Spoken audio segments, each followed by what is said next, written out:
So keeping worms is easy. Make them work for you. Take your compost, use it wisely, create vermicompost, get your weekly ration of leachate, mix it with rainwater. After about 6 to 8 months, harvest some of your vermicompost, mix that with rainwater, and nourish your plants. It's simple, it's easy, and it's cheap. Hi, so we're back at the worm bin, and I just wanted to show you how much leachate has come out in about a week. And this is quite a bit. It's because I've been putting water inside. So you can look inside the worm bin here and see what it looks like. This is how your worm bin should look. You have your damp layer of newspaper on top, like a blanket. You have your vermicompost underneath. With your worms, you can see plenty of worms, and actually, I'll show you.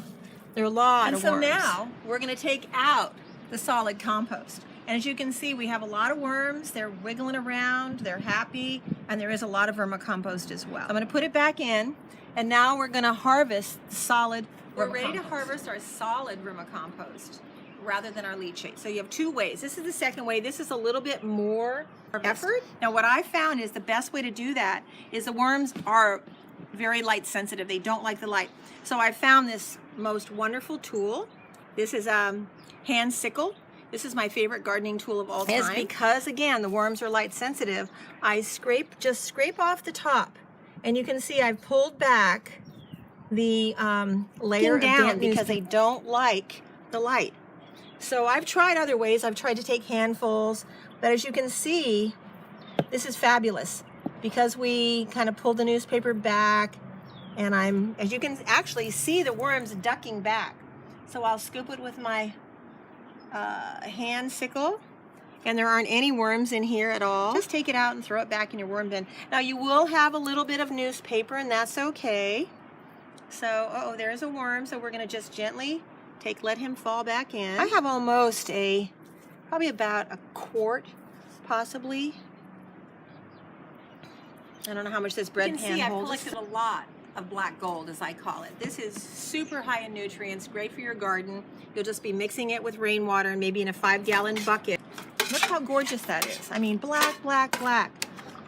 Black, black, black, and free. It's all it is your green waste.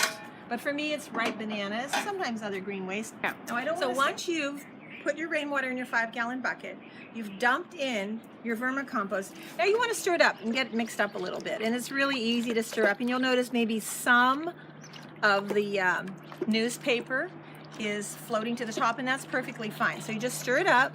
This is your witch's brew. And this is super duper duper healthy for your garden.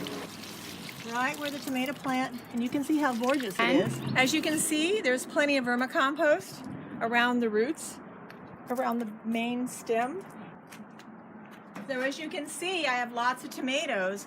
Look at my vine. I'm just so proud. As I said, this doesn't happen in Hawaii. So soil's everything. So when you amend with this, you are really treating your garden well, and it's going to be very happy. So happy harvesting.